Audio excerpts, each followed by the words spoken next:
what are 3 things that you think every marriage should do before they get married to set themselves up for the most success possible?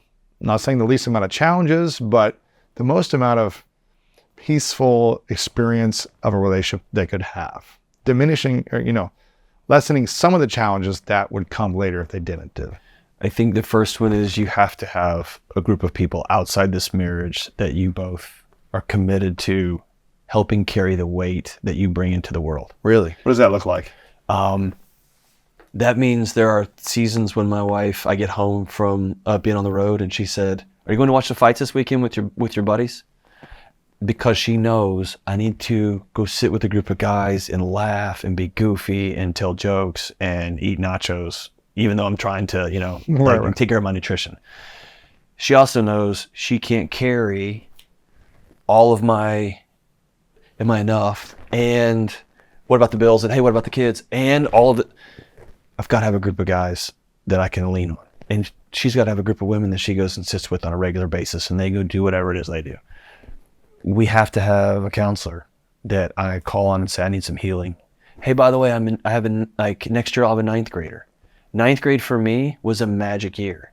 High school? Yeah. 9th grade for my wife was not. Right. We will have a different marriage because our bodies will have put a GPS pin in 9th grade, and it will be, hey, I'm getting my locker. And I'll go, oh yeah. And she'll go, wow. Right? And so it's going to be a new marriage. Wow, it's fantastic, man. And so I think having a group of outside people. The second one is I would love to see couples sit down and say, what do we value? Not what do we believe, what do we value? What's important to us? And the third thing is having some sort of framework. And by the way, this framework will change, probably a bunch. But what's a framework for how we will solve problems? You've heard people say, like, we do it naked. We have, people who, we sit on the same side of the table and we solve this problem. We put the problem in the, I don't care what the framework is. I think that the data on most of them is if you do them, they work, right? It doesn't matter. We go to a counselor, great. We go to a pastor, great. Can we agree before we get into traffic, how we're going to get out of traffic? Interesting. And because you try to, how are you going to do money? Who's going to do the money? Who's going to do this? That sounds fine and good until it's like that old Mike Tyson. Everyone's got a plan to get hit in the mouth, right? Yeah. So let's plan. We're going to get hit. Then what do? I'm going to make sure I listen to coach when I'm dazed. I'm going to make sure I go back to my training. I'm going to make sure I back up. Like what have we done here?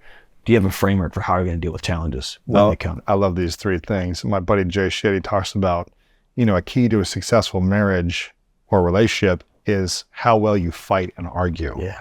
It's like learning how to have a repair, framework right? How do you come back? Yeah. An argument. So it's not a painful argument where it really hurts you, but it's like, all right, we were able to manage conflict in a semi-conscious, healthy way, even though we reacted, but we didn't scream at each other. We didn't say something we're to regret. It's like we learned how to fight in a loving way. Right. We learned how to just manage conflict. We agreed on the rules, right? Yes. There's a lot of UFC fighters going into boxing and they do jiu-jitsu tournaments and they do kickboxing. All those have different rules. They do. We all agree, here's the rules of engagement. Cool. Man. Now we can get in there and go for it. Agreements have been one of the best things that have helped me in my relationship with Martha, is us creating agreements early on about what works and what doesn't work and what type of relationship we'd like to create together. She's gotten certain things that she wants me to do. I've got certain things that I'm like, hey, this is just off the table. Like there's no screaming ever. Yeah. I don't care if I did something so horrible, you can never scream at me and I can never scream at you. We can get tense and raise our voices, but there's never should be a screaming match. That means we've gone unconscious. That means we're allowing our egos, our fear to take over as opposed to curiosity, which is one of our values. Okay, my goal is never to intend to hurt you. Yeah. So if you're hurt by something I did or didn't do, be curious about it first.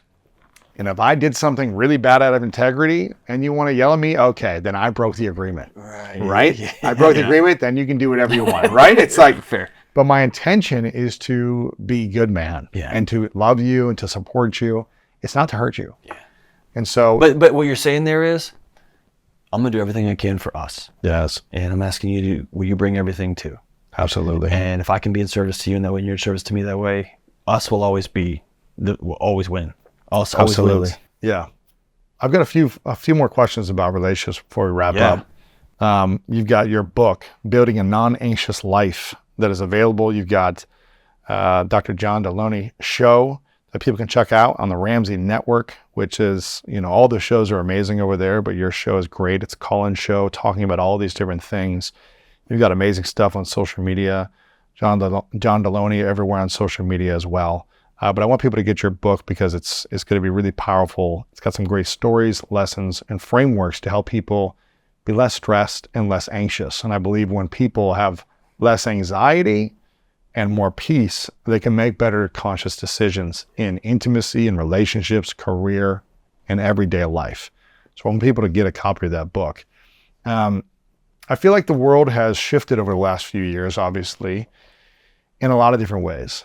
But there seems to be more uncertainty coming over the next 2, 4, 5 years. How can people set themselves up for better love and relationships with all the uncertainty of the economy potentially crashing in the next year, of presidential elections that come and go, of roles continually shifting and dynamic shifting in relationships? How can we set ourselves up for peace and harmony in relationship under chaos over the next 3 to 5 years versus more and more breakup, more and more cheating, more and more divorce? Man, that's a great question. Out of the gate, I would suggest 2 things. One, come to terms with the person in the mirror. Be a person that other people can love well. And instead of saying, how do I keep from everybody keep us from breaking up, am I a person that people don't want to break up with? Right? Interesting. And so, how can I make my life great Nassim Taleb, like, how can I make my life anti-fragile? What How can I can do? how can I make my life anti-fragile? Anti-fragile. When things fall down, how can I have created a world where I can stand up? If you don't owe anybody any money and interest rates go up, that's annoying. If you have margin in your financial life and inflation hits you hard, it's really annoying. If you have an emergency fund without a credit card and you just put some money in a bank account, not for if, but when something goes sideways and your air conditioner breaks, the most annoying thing is who's got a call, not how are we going to do this, right? And I know that sounds madness with the apartment rents for what they are, how expensive everything is. I know it sounds wild, but every day after day, call after call, I've had the privilege over the last 3 years to listen to folks who just said, I'm out of the system. I'm out of the matrix. I'm not going to go to a restaurant for the next 3 years. I'm going to pay my student loans off. So you know what? I don't care about what the next headline is about student loans forgiveness. They're not forgiven. Right. I don't care. I'm out. Yeah. I'm taking control. I'm out, right? I'm not playing the game anymore. And you lose control over me, right? For me and my household, right? Wow. So anti-fragile is how do you stand tall? And there's lots of discussions about folks who had cash in 2009 and they were able to just knock on doors and say, hey, I can help you get out of this house. We'll go to the bank and do a short sale. I'll write you a check for it. And now that real estate is worth a lot, right? But they were in a position. Most of us will not be in that position. We just have enough money just to go knock on doors and buy houses. But how can we do that at the micro level?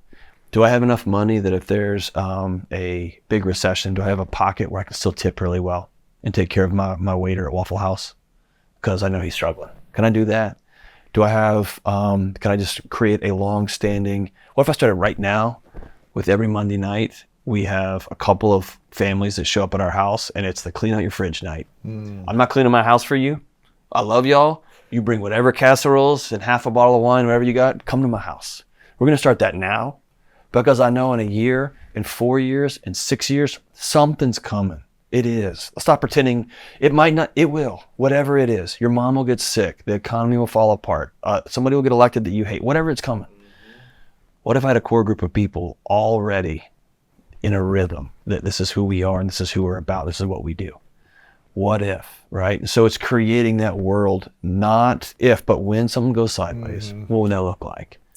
I love this concept because I feel like this anti-fragile life, I feel like more now than ever, people take every little thing so personally. Yeah. Very thin skin. Yeah. Everything is an offense. Everything is a bothering. Everything is hurting their feelings or offending them in some way. And maybe it's justified. Maybe it is offensive. But allowing that person to trigger you that much means they have power over you in some way in that moment. You're giving them power. You're giving them your emotions and your reactions. And you're pulling your energy away from a vision, away from service, away from health, away from friends and family, into this offends me, and I'm going to let it consume my energy for the rest of the day. And I'm going to tell everybody. Yeah, and I'm going to infect gossip and this and that into other people about what is personally triggering me. And there's a difference between taking action on something that is unjust and saying, I'm going to act on this. This is unjust and unfair, and this is going to be of service. I'm going to be of service to ending this. And you can do that without things taking you, making you feel so overwhelmed that you are fragile. Yeah. Because a fragile person is unable to take action effectively, Right. in my opinion. Yes. And your nervous system is going to get wired up. So you're going to get, It won't be effective action. you won't be effective, right? And, And you're going to be and more let's- exhausted. You're going to be more tired, all these things. Let's be honest too. When Dr. King was walking across that bridge, he was told with no uncertain terms, you're going to get killed You're walking gonna across shot that today, bridge. yeah. And he walked across a bridge. We don't have a reference point for justice. If you take a stand for that, now that is, let's cascade crap on everybody so we can take you down at arm's length. You want to get involved, go get involved, but you're going to get hit in the mouth. Because Right. true justice, walking and sitting with hurting people, you leave some blood on the floor too. That's what that means. And so minimize how many hills you want to die on, Right. and be ready to die on that hill when it's time. And that doesn't mean go with your, with your big emotions. You go with your training and your data and your years of experience so that you can show up and be effective. Absolutely. That's a different world. So that story I told about my wife saying there's enough. I told that on another podcast, and it spun up.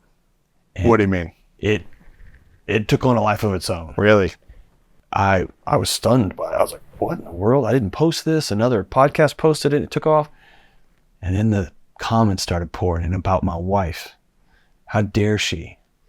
She better back off, just like a woman keeping a guy down. I mean, it got ugly.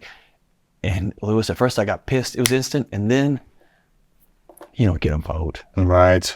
I gave my wife a vote. I asked her, when you see me drowning, will you reach in and help? And when I see you, I'll reach in and grab you too. And she saw her husband drowning. She said, I'm watching you die.